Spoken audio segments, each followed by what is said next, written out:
Presidente Lula no G7. É dada largada em 3 CPIs no Congresso. Nova regra fiscal é aprovada na Câmara. Redução do preço de carros populares e muito mais. Eu sou Ju Matos e esse é o 13 Minutos, podcast semanal de notícias do Partido dos Trabalhadores e das Trabalhadoras.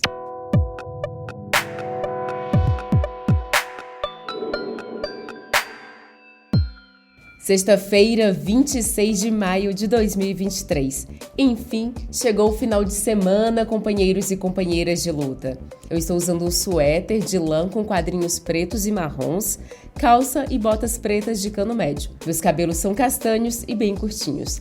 Estou usando aquele anel de coco aqui, ó, sempre na mão esquerda, é claro. Dito isso, você fica agora com um resumo do que foi notícia na Rede Povo de Comunicação do PT. Vem comigo!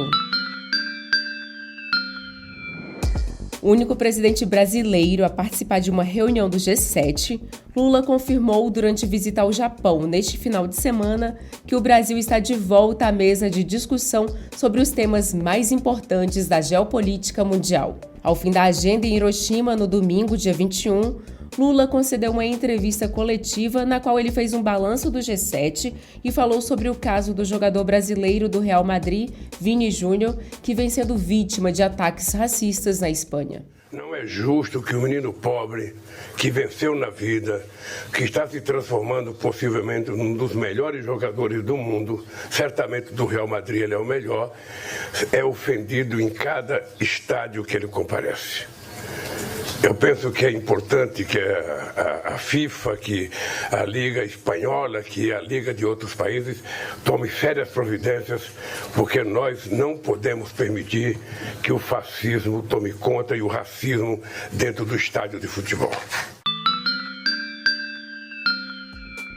E esta semana, as atenções ficaram todas voltadas para o início dos trabalhos de 3 comissões parlamentares de inquérito no Congresso. Na segunda-feira, em entrevista ao jornal PT Brasil, o deputado federal Rubens Pereira Júnior, do PT do Maranhão e membro titular da CPMI do golpe, explicou sobre a importância desta comissão para revelar os executores, financiadores, organizadores e mandantes dos atos antidemocráticos do dia 8 de janeiro. A tarefa principal é a gente não esquecer que, nesse caso, nós somos uma das vítimas desse processo. O que houve foi uma tentativa de golpe de Estado. Não foi um ato contra o PT, não foi um ato contra o governo do presidente Lula, foi um ato contra a praça dos 3 poderes. Atentaram contra o Poder Executivo no Palácio do Planalto, o Poder Judiciário no Supremo Tribunal Federal e as 2 casas legislativas, Câmara e Senado.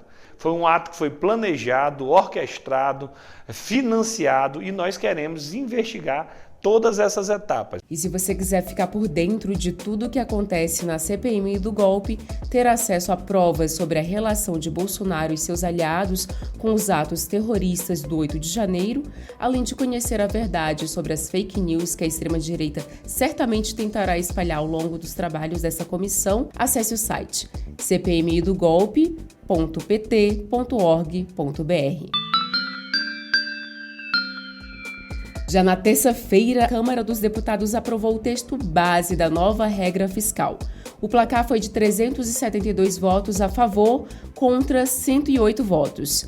Quem traz os detalhes dessa votação é o repórter da Rádio PT, Fábio Moraes. O arcabouço foi elaborado pelo governo Lula para substituir o teto de gastos. No teto, o crescimento das despesas do governo fica limitado à inflação do ano anterior. O arcabouço é mais flexível. Em linhas gerais, atrela o crescimento das despesas ao crescimento das receitas. O líder do governo, José Guimarães, do PT do Ceará, comemorou a aprovação do texto base da nova regra fiscal. A nossa palavra é de agradecimento à Câmara, aos líderes, todos aqueles que contribuíram, todo mundo colaborou para que o governo hoje comemorasse essa grande vitória, que é uma vitória do Brasil.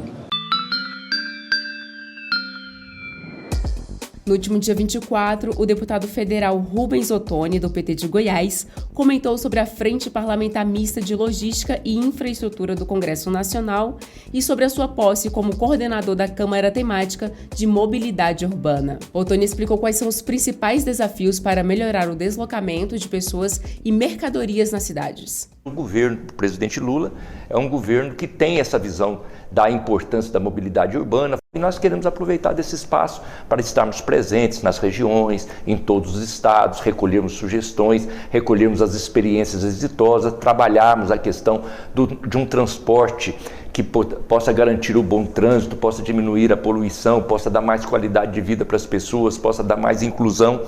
Essa discussão tem tudo a ver com a questão mais geral da vida nas cidades.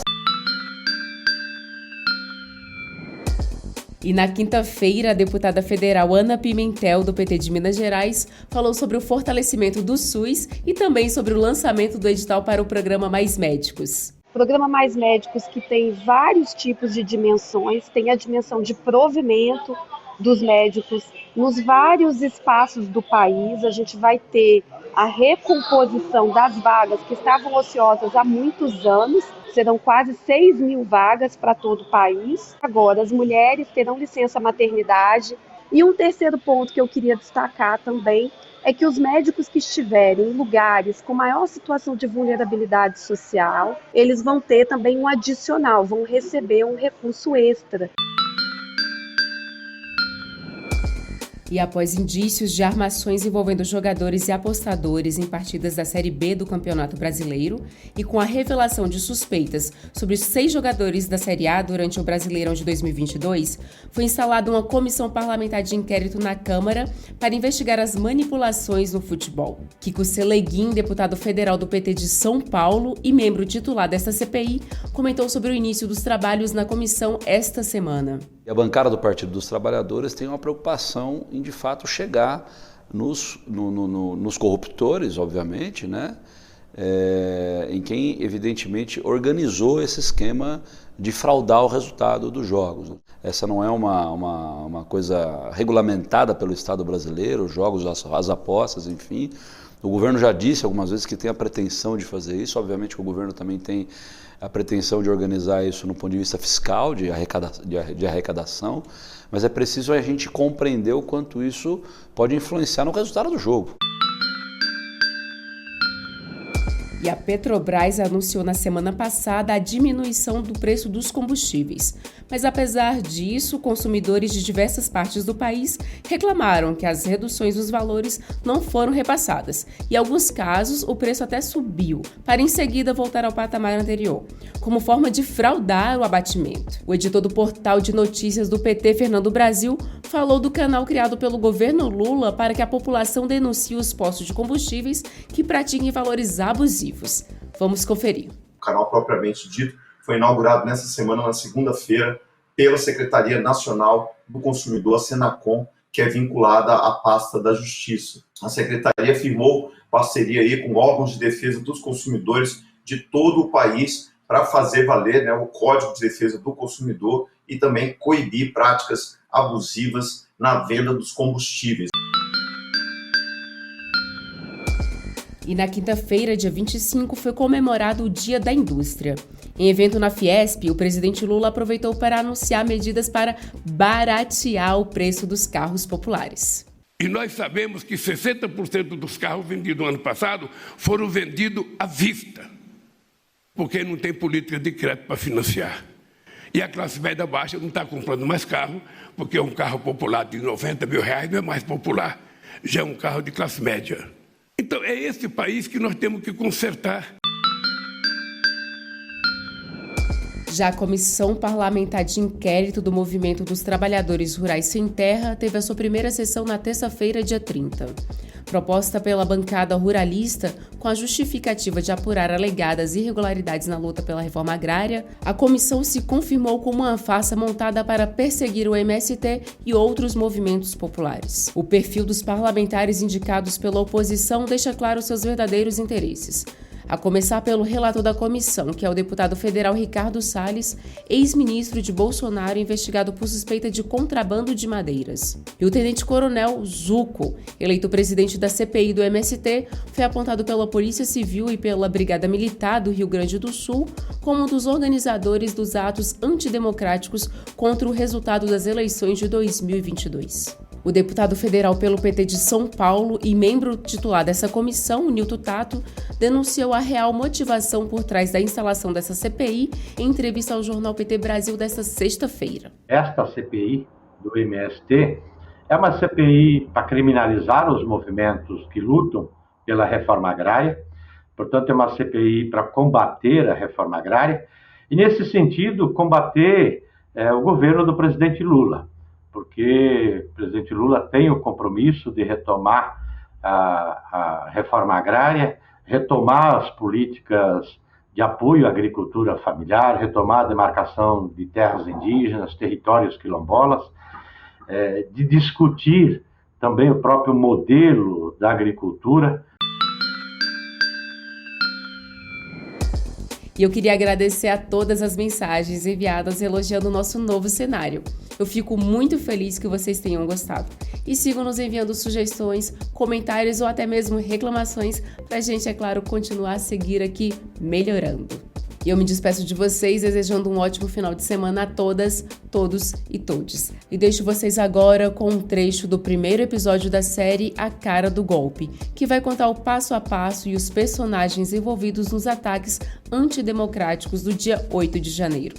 Até mais, até a próxima sexta-feira. Nós estamos em situação de guerra dentro. Quem manda aqui nessa porra? Bandeirinha, galera! Entramos! Sustenta, galera! Campo de batalha. Regaçou tudo.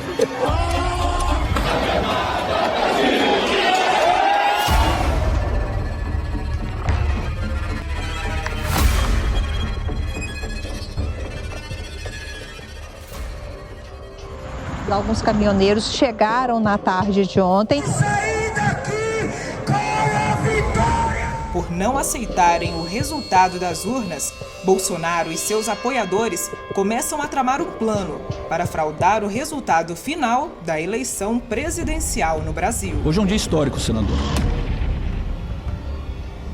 Ao longo de 11 horas, deputados, senadores, juristas, influenciadores, terroristas e até marqueteiros estrangeiros se juntaram com um único objetivo: achar um jeito de anular a vontade da maioria dos brasileiros. Nós já temos a definição: eleito Luiz Inácio Lula da Silva. Enquanto o Brasil elegia um novo futuro, nós não podemos nos conformar com esse resultado. Confiando na impunidade, conspiradores planejavam como instalar o caos para manter o seu capitão no cargo. E é necessário que o presidente Bolsonaro, com o apoio do povo brasileiro, invoque o artigo 142. Levantem seu sofá, saiam para as ruas. Digo o seguinte: se precisar, Brasil, a gente acampa. Faremos de tudo o que for necessário. Esse é só um dos capítulos da trama que termina com os atos antidemocráticos de 8 de janeiro.